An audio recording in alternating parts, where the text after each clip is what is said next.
Hello, everyone, and welcome to the next installment of our Fireside Chats. I am here today with Karishma and Dr. Mistry. We are very, very excited to speak to them today. And do you guys just want to introduce yourselves really quickly? Yeah, so my name is Karishma Mistry. I'm a second-year medical student, and I'm also a liver transplant recipient. Hello, my name is Dr.mistry. I'm the father of Karishma, so the parent of an organ transplant recipient. I also am a surgeon and with additional training in abdominal transplant surgery. And I currently work as a transplant surgeon at Sanford Health in Fargo, North Dakota. So Karishma, you said that you were an organ transplant recipient. Can you share with us a little bit about your story, your experience? Yeah, so I was born with a congenital abnormality, which ended up in me needing a liver transplant at some point in my lifetime. So luckily I was able to function perfectly fine until about the age of 10 when my health started deteriorating. And so after that, it was pretty clear that I would need a transplant in the next year or so. So I was put on the waiting list at 11, and then luckily just by our faith in God and everything, we were able to receive a call for a deceased liver transplant. And so I received a deceased donor in 2006, and I've been perfectly healthy ever since, and I've been so fortunate.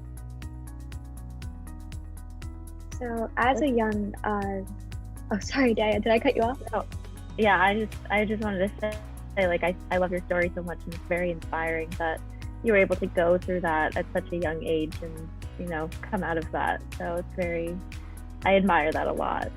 Thank you. It's incredible because I feel like a lot of times people don't realize that young people need organ transplants too. It's something that you think about, and maybe an older person would need a kidney transplant or something like that. But young people need them too. And you're a perfect example of that.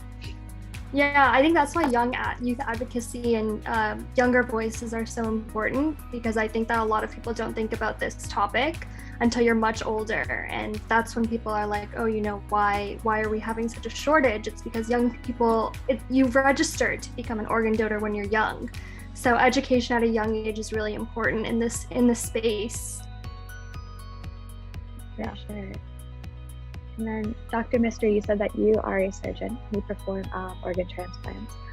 What was it like being on the opposite side of this, with your daughter going through all of this, being the parent of a patient rather than the person performing the surgery itself? So I think it was good in a way, because to start with, I need to thank God or fate, whatever we call it, because I was offered to pursue training in transplant surgery about a month before Karishma was born, while I was doing another fellowship in critical care and trauma at St. Louis University Hospital in St. Louis. And I was 6 months into it, and Karishma was to be born in February of 1995. And about a month prior to that, I was offered this fellowship. And at that time, we had no idea that Karishma or our child would have anything like this. But I was offered the training in liver, kidney, and pancreas transplantation, and I was excited to accept it just because that was something new. Even though I had trained as a general surgeon, as a laparoscopic surgeon, I had not trained in transplantation. So I was looking forward to that. And then a month later, in February 1995, Karishma was born. At that time, we did not know whether it would be a girl or a boy. And about 5 weeks later, when Karishma was 5 weeks old, she became yellow. And my wife, who is a physician, told me that her eyes are yellow and there is something wrong. And I tried to ignore it for a couple of days. And then she said, no, she's getting more darker and there is something wrong. So we took her immediately to Children's Hospital in St. Louis, who did various tests and told us that she had this condition called biliary atresia, and that she needed surgery to temporarily solve the problem. Biliary atresia is a condition where the ducts outside the liver have not developed, including gallbladder. Karishma did not have gallbladder. So she underwent surgery a couple of days later when she was about 6 weeks old. And fortunately, operation was a success. Now, many children in her condition actually need a liver transplant within a year or two. But we were lucky that the operation was a success, as well as my wife, who is a physician, took great care of her, gave her a lot of extra supplements, vitamins, took care of her diet. And we were lucky that Karishma became normal, absolutely. However, at the back of our mind, we knew and we were told by experts that someday Karishma would need a liver transplant. And most of the children who have this condition need a liver transplant anywhere from the age of few months to a year to about 10 or 12 or 15. Most of the kids need a liver transplant in first few years of life. I also happened to meet one of the famous liver transplant surgeon, Dr. Thomas Starzl, who was actually the surgeon who performed the world's first liver transplant in Denver, Colorado in 1963. And then he moved to Pittsburgh in 1990s or so and was the head of transplant program in Pittsburgh. I happened to meet him around early 2000 at a meeting, and I asked him, my daughter has biliary atresia. And he also told me that unfortunately she would require liver transplant at some stage in her life. And we were lucky also that I had a pretty good knowledge. I trained as a liver transplant surgeon. And I knew the liver transplant surgeons close to us. So since we were in Fargo, our closest liver transplant center was University of Minnesota in Minneapolis. So we were basically under their care. Karishma had been seeing them since about 2002, 2003. She was in their system, she was known to them. And then as Karishma started becoming worse around 2005, they said, okay, we will keep her active on a waiting list for a liver transplant. My wife and I were also evaluated for being a living liver donor because liver is the only organ in the body that can regenerate. A healthy person can donate up to 70% of a liver, and liver is the one organ in the body that can grow itself. But unfortunately, our blood groups did not match. My wife's blood group matched, but her CT scan showed that her anatomy or the configuration of the liver was not good to be a donor. So then she was placed on a deceased donor waiting list, or what we call in simple words as a cadaveric liver donor list. And initially things were kind of okay because Karishma was doing all right, but as she was finishing her 5th grade in early 2006, things became more serious because Karishma was becoming so weak. She was just skin and bones. She was losing weight. She could not eat. She lost her appetite. She was having, her bones were so weak from malnutrition that a little minor fall at school or unknowingly from something simple, her bone would break. So she broke her right shoulder bone, then she broke her left shoulder bone. And for first few days, we ignored it, thinking, oh, this is just nothing. But then doctor did X-ray and found that her bones were so weak that she had these fractures. So things then started becoming desperate, really. She was on what we call as home TPN because she could not eat. They put what's called as a PICC line in her arm, and she was on home nutrition. The bag was running for like 18 hours a day. My wife had to give up her job and basically stay at home mom she was and took good care of her. But doctor did warn us that let's hope we get a liver in the next few weeks, like less than a month, otherwise things would not turn out good. And we were lucky that we got a call on the night of Memorial Day 2006 that at about 4 a.m. the surgeon from University of Minnesota, Minneapolis called us and said, we have a liver for your daughter and we can't promise you, but you guys should come and wait here at the hospital. We need to admit her, do some basic preparations, and then just wait and see what happens. So that's what we did. We left within half an hour and we were in Minneapolis by about like 9 o'clock and basically got admitted and just waited at the hospital. So that was the best phone call I think we had ever in our life. So we waited almost whole day, and it became pretty late in the night, and Karishma was told not to eat or drink. And we waited in the hospital till about almost 8 or 9 o'clock at night that yes, we have a liver and it looks good. And her surgery started at about 10:30 at night, which lasted till about 9:30 in the morning the next day. And that's when the surgeon came out and told us that yes, the liver transplant has been successful. So it was good to be a parent. The parents, we both are doctors. I had a pretty good idea of liver transplantation, what to expect. And one of the good thing about patients like Karishma was that the disease called biliary atresia, those kids do the best out of all the diseases for which liver transplantation is performed, because these kids are otherwise almost normal. They don't have other major diseases or other conditions. The kids are healthy, they tolerate surgery better, and if everything goes well during initial surgery, then they really turn out to be normal. They grow to be normal and live an absolutely normal life. The disease does not come back in the new liver, which is really good. And also the other good thing is that over the last 50 years since the first liver transplantation was performed in 1963, there has been a remarkable improvement both in surgical techniques as well as the medications that are required after organ transplantation. Initially, a lot of patients had side effects of medications because patients ended up receiving steroids and other medications.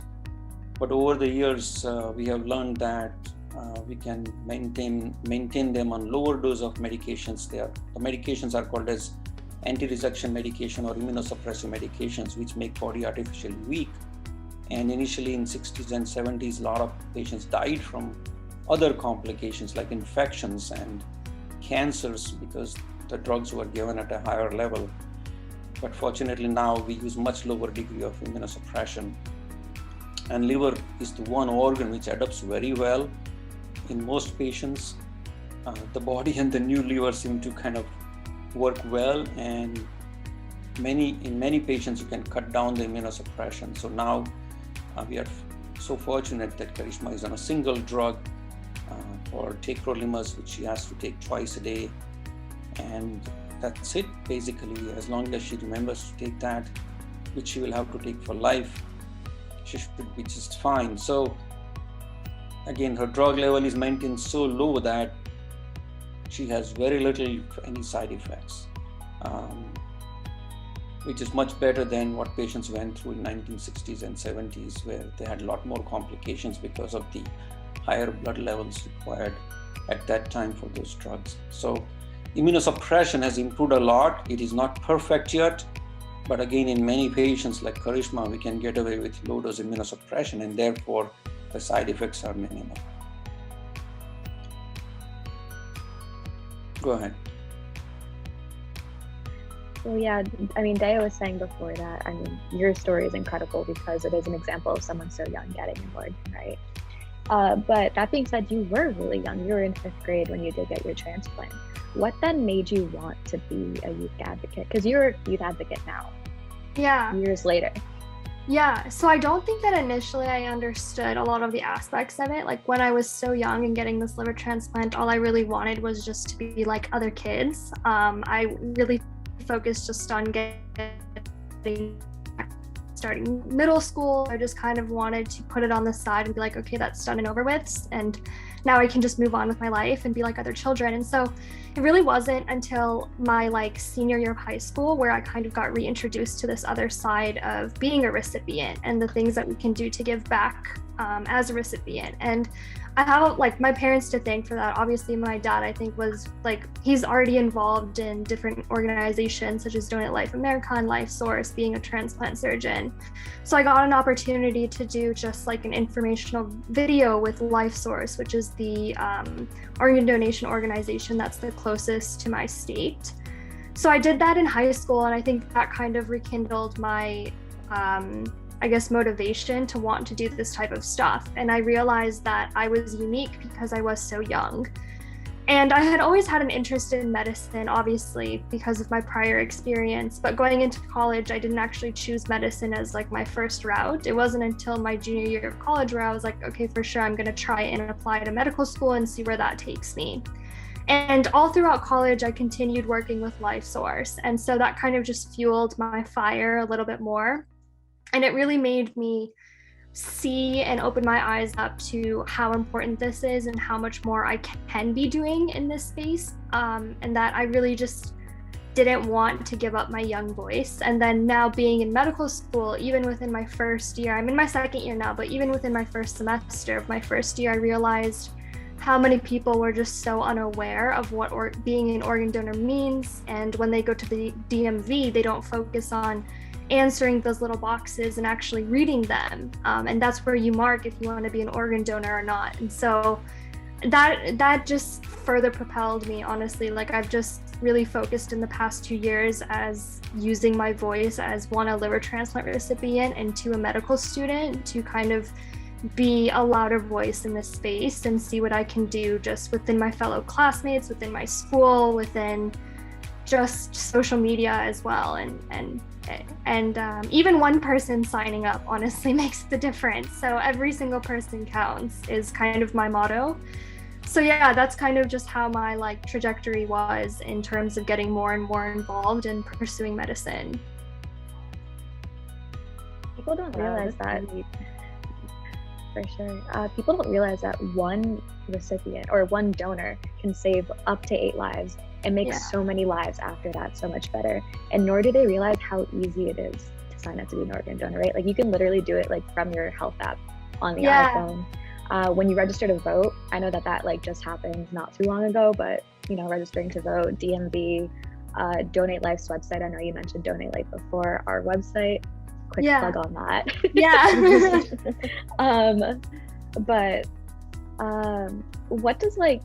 What advice would you give to someone who is young, so like myself or Dea, or even people in high school who want to start advocating for something like organ donation, but don't really know where to start?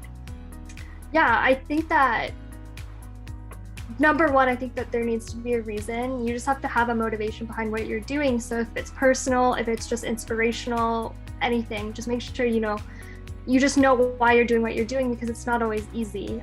And so I think that kind of keeps you going, but just start somewhere. I know that like in the case of organ donation, there's so many possibilities to get started. For example, like you guys have so many opportunities for having people get involved, whether that's volunteering or helping out or being like a rep in their college campuses, etc. I think that's a really good way to start, or even just signing up to be an organ donor and sharing that knowledge amongst your friends and family is a great way to get involved and spread the knowledge. And all of these organizations, whether they're like your statewide organization that promotes organ donation or even the national organ donation, Donate Life America, they always have opportunities for volunteering, for ambassador programs, and just things like that. So there's so many different ways to get involved. You just have to start somewhere, just like reaching out to one person, or sharing that communication with another person. I wanted to kind of like follow up on a similar note, because I know that you were saying all you wanted to do was just be a normal kid. Yeah. You just wanted to do what everybody else did and like move forward.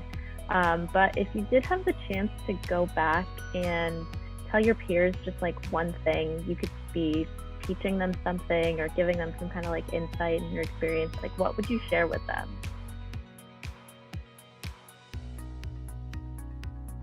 Yeah, so I think that if I could go back, I think the one thing that would have the most impact is just telling them that I'm only alive today because someone decided that they wanted to share their organs, or that someone decided that they wanted to be an organ donor. I think that that is all that I really would have needed to say. That's like the most impactful thing. If I didn't get that organ donor, if that person didn't decide to be a donor, then I wouldn't be alive today. So Yeah, wow, that's so powerful, and it's when you put it into perspective like that, I feel like people don't really think about it in that way. They're like, oh wow, I could have lost somebody who was very important to me if it hadn't been for somebody else being an organ donor. So that's just really it's also like Candace said, I mean, like, I'm just one person that person donating benefited from. I'm sure there's maybe like 2 or 3 or maybe up to 8 other people that also are alive today just because of one person's decision. So it's really truly very impactful. Absolutely. And then Dr. Mistry, having been with Karishma through all of this experience and like watched her become a youth advocate, what have you learned about youth advocacy? Sorry, last sentence. What have I learned about what? Youth advocacy. Youth advocacy. Sure. We are declared adults at the age of 18. So I think it's important, like we can vote when we are 18, we can drive much earlier than that. And as a doctor, I can tell you that whenever somebody is sick, whether it's from a car accident or any other natural disease or anything, one thing I want to reassure public and everyone who is listening to this is that all the doctors, all the healthcare providers try their best to save a person's life. Care is never compromised so that a particular individual becomes an organ donor. That we can definitely reassure, and I can vouch for all my healthcare colleagues and healthcare providers that every effort is made by the healthcare providers to assure that a patient stays alive or has a meaningful healthcare life. We never compromise care.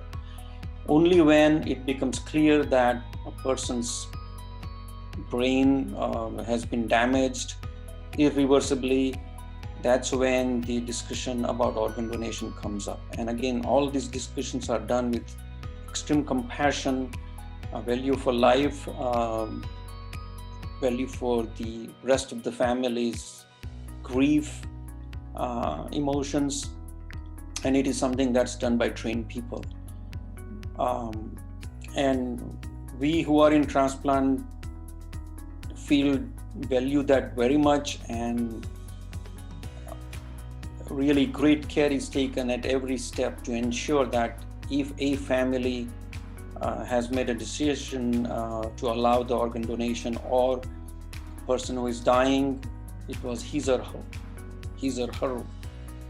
her wish to be an organ donor, those are respected and treated and recovered and utilized in the best possible way. And we do everything to make sure the organ lasts for as long as possible. Even though organ transplantation is not 100%, obviously the results and how long an organ will last, or the person who receives an organ, how he or she will do in life, is just getting better and better. So it's very important to spread this message to young kids who start driving and have that option of marking in their driver's license at the back that yes, I want to be an organ and or a tissue donor. I think this is the information that needs to be given in high school when kids start getting driver's license, because as they make a decision to be a driver and be responsible on the road, it's important that they have this information and this knowledge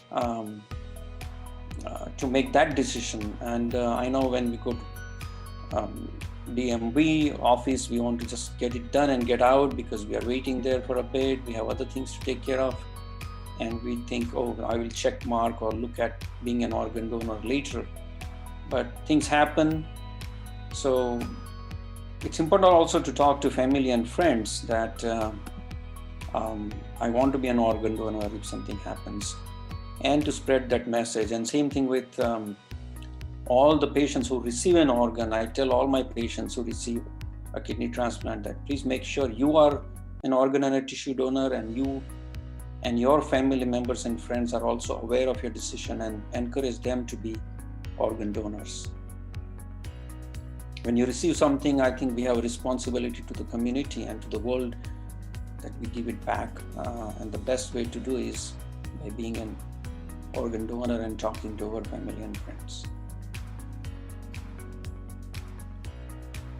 I think you really just perfectly encapsulated just how important it is to be an organ donor and to understand organ donation from such a young age. And it's part of why we do our work here at ODAC, and part of why, you know, we're looking to speak to younger people who just might not know as much. But I think it's wonderful that a lot of people understand that the real audience that needs to be hit are younger individuals, especially because there's so much opportunity that gets presented to them to decide to be an organ donor, even though they might not know that much about it. So I think you really hit the nail on the head with that. And social media is so powerful. It spreads quickly, and it's I think currently the cheapest and the best way to convey this message and make everybody aware and give them an opportunity to register through different means, whether it's through their phone app or again, just talk to the family. Things happen. Usually we don't expect that to happen to us, but things happen.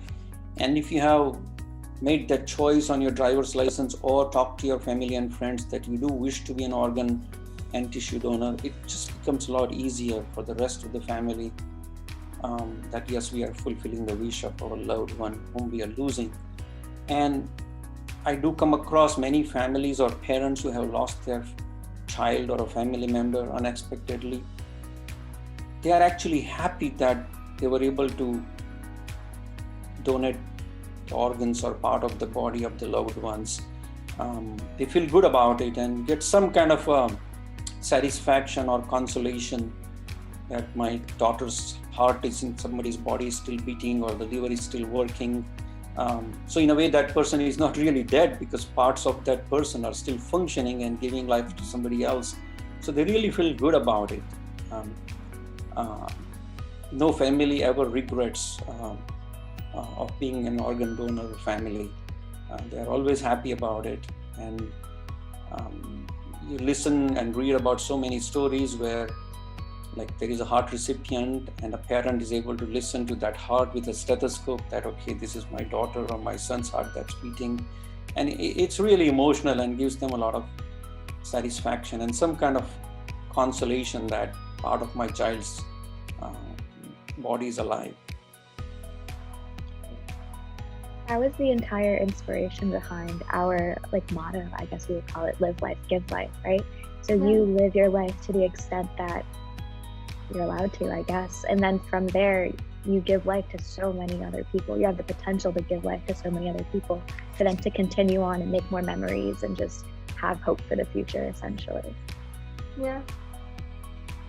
So, I mean, in every sense of the word, youth are the future, right? You were mentioning social media, how easy it is to reach out to large groups of people, and youth run social media, if you really think about it. We're the ones who are the most savvy with it and who are reaching these mass audiences. I guess this is a question for either of you, but what do you think that youth advocates have the power to do? I mean, I think that we have the power to do so much. I think that our voices are obviously up and coming, they're new, and I think that a lot of people kind of look to the youth to see what, the new thing is, or the next thing is, or what's important and what's not. I mean, there's so many groups, especially on Twitter, Instagram, or et cetera, that just talk about how, these are the new and upcoming topics, or this is, what's going on in the world. And I think that the youth, especially in our generation, really try to be as knowledgeable about so many different things as we can. I think that sorry, I don't know if I cut out, but I think that we all try and just kind of be knowledgeable on so many different aspects nowadays. So I think the youth have, they're just so powerful in so many different ways, and they're not limited by, just knowing one specific topic or one specific subject. I think that there's so many different aspects to the world now, and we're all exposed to so many different aspects every day. So.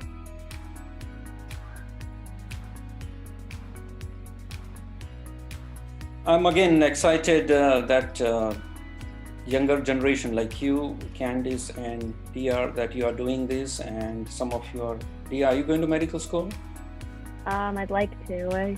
I want to be a psychiatrist. Okay. Well, again, many of you are going into medical school, so that's even better. But it doesn't matter. Whatever field you are in, you can continue to spread the message of organ donation and helping out others. And again, you are young, very much involved in social media, and future is social media and electronic communication. So I'm sure future is bright for patients in need of organ transplants and tissue transplants, and people like us who have gone through or experienced it in different ways are always available to talk and share our stories. So the other thing I wanted to tell you before you finish is that in Fargo, we conduct a meeting every year. This year we have a meeting on September 29th and 30th. It's called as a nephrology, dialysis and transplant meeting or symposium. I want to invite one or two of you. If you can physically come over here, we will pay for all expenses and talk a little bit about your organization and what you plan to do.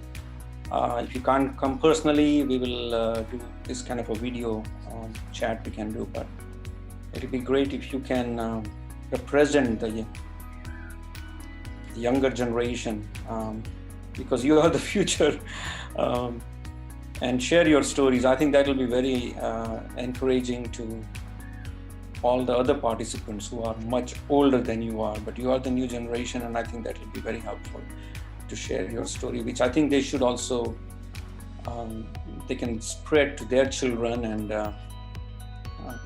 again, be aware of all the things that are going on.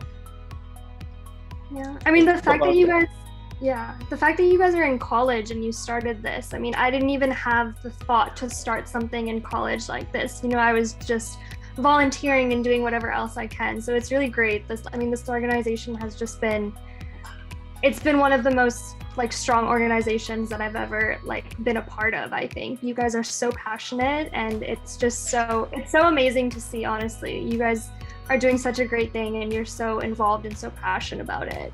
It's awesome. Thank you so much for your kind words, for the invitation. That sounds like an amazing experience. We would absolutely love to be there. Yeah, that was definitely caught me off guard. Yeah, for sure. So please communicate with Karishma and let me know, share your message or email with me, and we can be in touch. And I can start an email thread with you guys. Okay, I will perfect. tell you current our agenda or the meeting events that we have planned, and let me know. We'll take care of everything, and it'll be great to have you. Thank you so much. Awesome. So I guess before we just say goodbye, is there anything else you guys want to add? I know you had your little...